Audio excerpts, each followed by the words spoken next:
नमस्कार साथियों, मैं हूं सुबोध। स्वागत है आप सभी का वंशु चैनल पर। और आज हम लोग उपस्थित हैं संस्कृत कक्षा में। और आज इस कक्षा में हम पढ़ने वाले हैं शब्द रूप। शब्द रूप इससे पिछली कक्षा में आपने पढ़ा था शब्द रूप। अब हम कुछ शब्द रूप का डिटेल्स पढ़ने जा रहे हैं, जिसमें मैं बताया था कि प्रत्येक शब्द के 21 रूप होते हैं। 21 रूप कैसे? तो 3 वचन और 7 विभक्ति, ठीक है ना। 7 विभक्ति लेकर के 7 3 21 होते हैं, तो 21 वचन होते हैं साथियों। तो इन्हीं सब के बारे में डिटेल्स अभी हम लोग जानेंगे। तो अभी हमने उठाया सिर्फ पुल्लिंग का। मैंने आपको पुल्लिंग, स्त्रीलिंग, है ना, नपुंसकलिंग, सर्वनाम, इस प्रकार से संख्यावाची और अन्य, इस प्रकार से मैं कुछ सारा लिस्ट बना के आपको अनुवाद की दृष्टि से बताया था कि अनुवाद बनाने के लिए यह महत्वपूर्ण शब्द रूप है, जिसमें से मैं पहले पुल्लिंग का पहले खत्म करूंगा और उसके बाद उस पर कुछ आपको बनाने के लिए, सेट करने के लिए भी दूंगा। उसको सेट करिएगा, उससे प्रैक्टिस आपकी अच्छी हो जाएगी साथियों, ठीक है। और जैसे पुल्लिंग खत्म होगा, फिर उसके बाद स्त्रीलिंग, फिर नपुंसक, ऐसे बारी बारी से क्रम से हम लोग उसको खत्म करेंगे और आगे फिर नए टॉपिक पर जाएंगे, ठीक है साथियों। तो आइए हम इसमें से पहला टॉपिक जो आपको लिखवाए थे, उसमें से पहला टॉपिक हमने लिया है बालक और दूसरा टॉपिक हमने लिया है मुनि। तो बालक और मुनि का आज डिटेल्स करते हैं। तो पहले आइए बालक का। बालक मीन्स क्या होता है? लड़का, ठीक है, जो कि अकारांत पुल्लिंग है। कैसा है? अकारांत पुल्लिंग। देखिए बालक हम बोलते हैं बालक, तो बालक जब हम बोलते हैं तो इसके अंतिम जो है ना, अंतिम क जो अक्षर है, इसमें से क्या क जो वर्ण है, इसमें से अ की ध्वनि सुनाई देती है। क्या सुनाई देती है? अ की ध्वनि। इसलिए इसको अकारांत पुल्लिंग बोलते हैं। इसके अंत में अ की ध्वनि निकल के आता है, इसलिए इसको बोलते हैं अकारांत पुल्लिंग, ठीक है साथियों। तो अब हम देखते हैं इसका बालक अकारांत पुल्लिंग हो गया, इसके बारे में डिटेल्स देखते हैं। अभी हमने लिखा इसमें 3 वचन, जो कि आपने पढ़ा है, आपको बताया भी हूं कि 3 वचन होते हैं संस्कृत में, एक वचन, द्विवचन, बहुवचन। और विभक्तियां कितनी होती है? 7, जिसमें हम लोग संबोधन जो है ना, संबोधन को इसमें हम लोग रखे हुए हैं, लेकिन संस्कृत में आपको विभक्ति होते हैं 7 ही, ठीक है। और ये संबोधन जो है ना प्रथमा की तरह चलता है, मैंने आपको इसके पिछली कक्षा में बताया हूं, ठीक है। और उसमें यह भी बताया कि इसमें संबोधन के एक वचन में सिर्फ थोड़ा सा बदलाव होता है, बाकी सब जो है ना लगभग सेम होते हैं, ठीक है। आइए हम लोग देखते हैं। तो इसका प्रथमा क्या कहता है? प्रथमा में बालक का प्रथमा एक वचन है ना, प्रथमा द्विवचन, प्रथमा बहुवचन, द्वितीय एक वचन, द्वितीय द्विवचन, द्वितीय बहुवचन। ऐसे आप लोग इसको याद रखिए। याद आपको करने में आसान होगा। आप एक वचन को पहले पूरा याद कर लीजिएगा, उसके बाद द्विवचन और बहुवचन बहुत आसान है। कैसे? तो समझिए। लेकिन हाँ, सुनाते समय फिर कैसे सुनाएंगे? लगातार प्रथमा, द्वितीय, तृतीय, चतुर्थी, पंचमी, षष्ठी, सप्तमी, इस प्रकार से संबोधन के रूप में सप्तमी तक जनरली आपको याद रखना है। प्रथमा में क्या कहता है? प्रथमा एक वचन बालकः, बालकौ, बालकाः। प्रथमा एक वचन, बालकः मींस एक लड़का, बालकौ मींस 2 लड़के, बालकाः मींस अनेक लड़के, यानी कि 2 से अधिक जितने भी होंगे सब इसमें आ जाएगा, ठीक है। तो बालकः, बालकौ, बालकाः। द्वितीय में है बालकम, बालकौ, बालकान, ठीक है ना, बालकान। उसका तृतीय में बालकेन, बालकाभ्याम, बालकैः, बालकाभ्याम, ठीक है, बालकैः, बालकाय, बालकाभ्याम, बालकैः। देखो ये ऐसे जब दिया रहा है, समझिए ऊपर वाला शब्द से नीचे कॉपी हो जाएगा, ठीक है। आपको कॉपी में लिखना है, आप इस प्रकार से नहीं लिखेगा, आपको लिखना है। लिखने से क्या होगा? प्रैक्टिस अच्छी हो जाएगी, याद होगा ढंग से। जितना बार आप लिखिए उतना अच्छा ढंग से याद हो जाएगा। उसके बाद पंचमी बालकात, बालकाय, बालकेभ्यः, फिर इसे ऊपर वाला कॉपी हो जाएगा।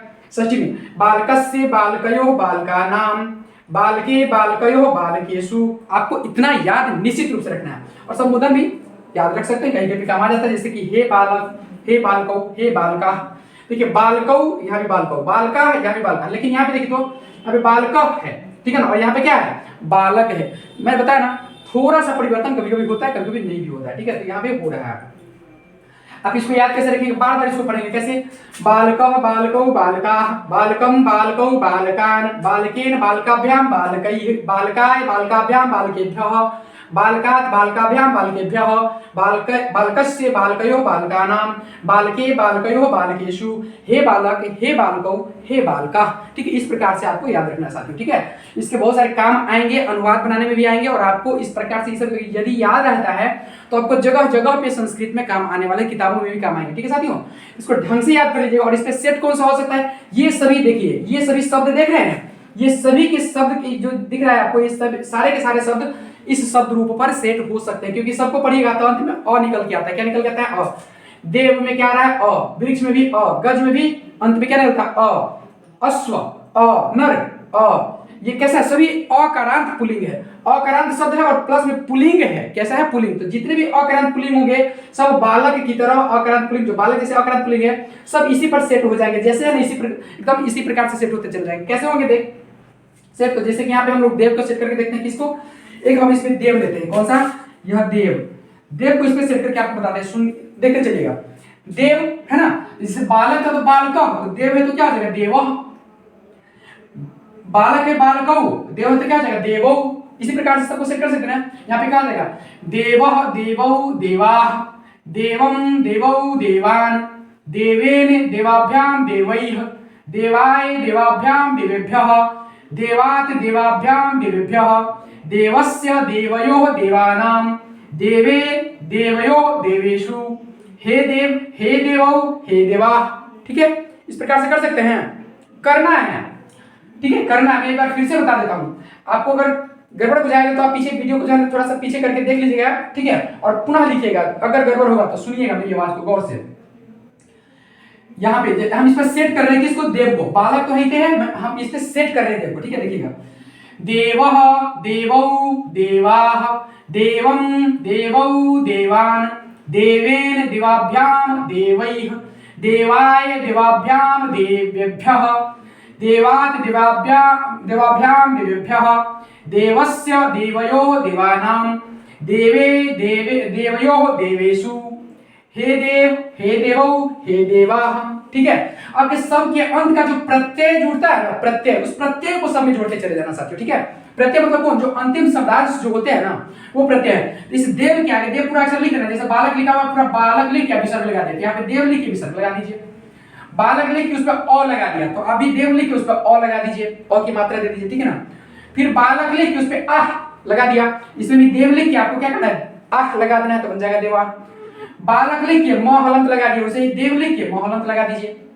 फिर से बालक लिख के अ लगा दिया, तो बालक लिख के फिर अ की मात्रा, बालक लिख के उस पे आ और न आन लगा दिया, वैसे आप देव लिख के आ और न आन लगा दीजिए। सब में प्रत्यय इसका सिर्फ जोड़ते चला जाए, इसमें क्या यह जुड़ रहा है, देखिए ध्यानपूर्वक देखिएगा, अह औ आह कितना जुड़ता है, म है ना, इसमें भी औ जुड़ेगा, फिर आन, फिर एन, देखिए एकले और न है ना, एन, भ्याम ऐह, फिर आय भ्याम, इसमें का फिर से एभ्य है ना, आत भ्याम, फिर से एभ्य।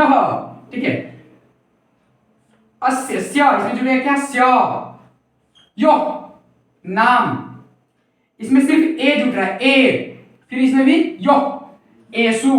ठीक है, इसमें हे लगा दी सब क्या है। वैसे ही सबका, वृक्ष का है ना, देव का, वृक्ष का, गज का, अश्व, नर, सूर्य, लोभ, मनुष्य, मार्ग, लाभ, पुरुष, लोक, पर्वत, छात्र, शिष्य, पुत्र, असुर, असुर मतलब कौन सा, राक्षस, असुर मीन्स राक्षस, शिक्षक, शिक्षक, भक्त, सुर, सुर मीन्स देव, देवता, राम, किसी का नाम भी आ जाए है ना, चाहे मोहन, राम मोहन, कोई भी किसी का पुल्लिंग का नाम है ना, इत्यादि, इस सभी के सभी इस पे रुक चलेंगे। ठीक है साथियों, समझ आ गया होगी आपको।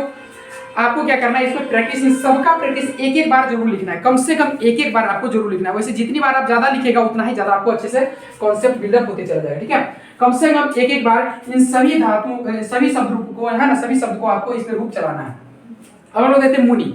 मुनि कैसा, तो ध्यानपूर्वक देखिए, तो इसमें ई की मात्रा है, किसकी मात्रा है, इसमें छोटी ई की मात्रा है, किसकी, छोटी ई, इसलिए इसको हम लोग छोटी ई का बोलते हैं। क्या बोलते हैं, छोटी ई का। यहाँ पे देख रहे हैं छोटी ई है, इसमें सब में से अ निकल के आ रहा था, इसलिए हमने इसको बोला अ का नाम, और इसमें क्या है, छोटी ई लगा हुआ, इसलिए इसको ई का नाम, छोटी ई की मात्रा, हर्षो ई की मात्रा, इसलिए हर्षो ई का नाम जिसको बोलेंगे। ठीक है, और चूंकि यह पुल्लिंग है मुनि, इसलिए पुल्लिंग बोलेंगे, है ना, ई का नाम पुल्लिंग।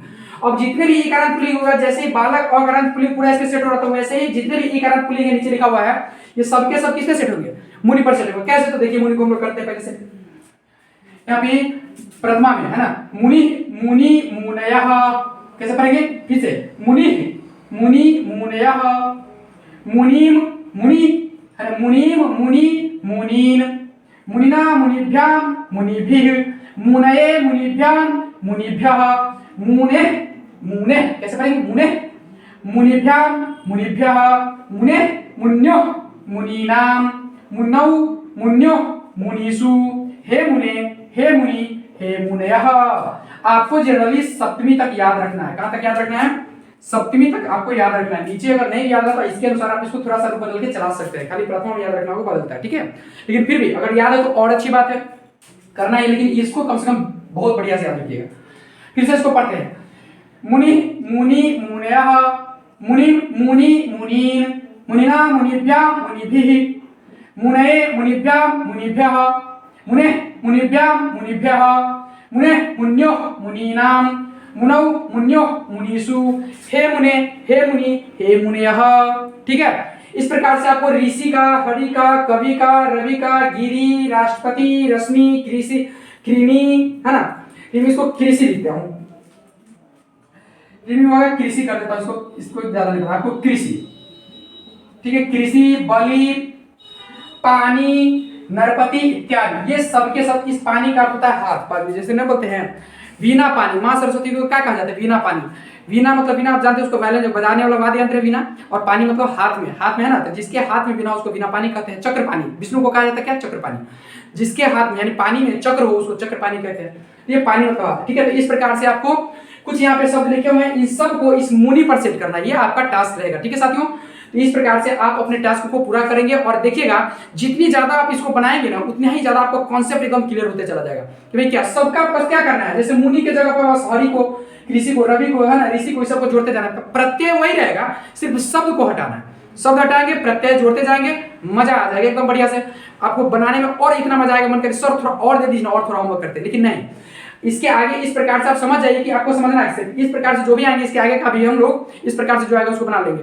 लेकिन अब हम लोग चलते हैं अगले दिन के लिए। अगले दिन का जो रहेगा, मुनि के बाद जो आपके पुल्लिंग में लिखा हुआ है ना, तो पुल्लिंग में जो लिखा है मुनि के बाद बालक मुनि, उसके बाद जो है उसको हम लोग अगली क्लास में, अगली कक्षा में उसको पूरा करेंगे। अभी आपको ये होमवर्क रह गया, बालक पर इसको सेट करना है और मुनि पर इसको सेट करना है, ये आपको करके रखना है साथियों। ठीक है, और अभी तक आपने पिछला वीडियो यदि नहीं देखा है, छूट गया वीडियो, तो मैं यहाँ पे प्लेलिस्ट डाल दूंगा, आप उसको देख लीजिएगा पूरा, और उसके नीचे ठीक इसके पीछे वाला वीडियो